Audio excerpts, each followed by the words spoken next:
17 magsasaka sa Oriental Mindoro ang opisyal nang naging may-ari ng lupang kanilang sinasaka.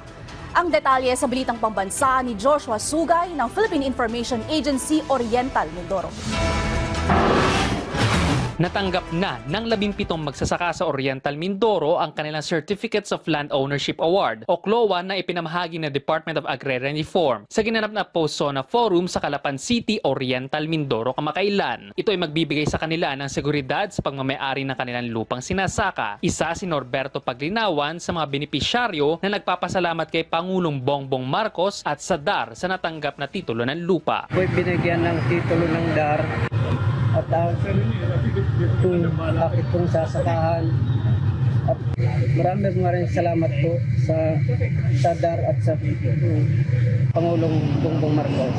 Nagkaloob rin ng pondo ang DAR para sa pagsasayos ng meat processing facility na nagkakahalaga ng 680,000 pesos para sa Santa Maria Agrarian Reform Community Cooperative. Kasama rin sa nagbigay ayuda sa mga mangingisda at magsasaka ang Department of Agriculture, National Irrigation Administration, Philippine Crop Insurance Corporation at Bureau of Fisheries and Aquatic Resources. Sa haba man ng panahon na hinintay, sa wakas nakamit na rin ng mga magsasaka ang kanilang inaasam na titulo na magbibigay ng kasiguraduhan para sa kanilang lupang sinasaka. Mula sa Philippine Information Agency Oriental Mindoro, Joshua Sugay para sa Balitang Pambansa.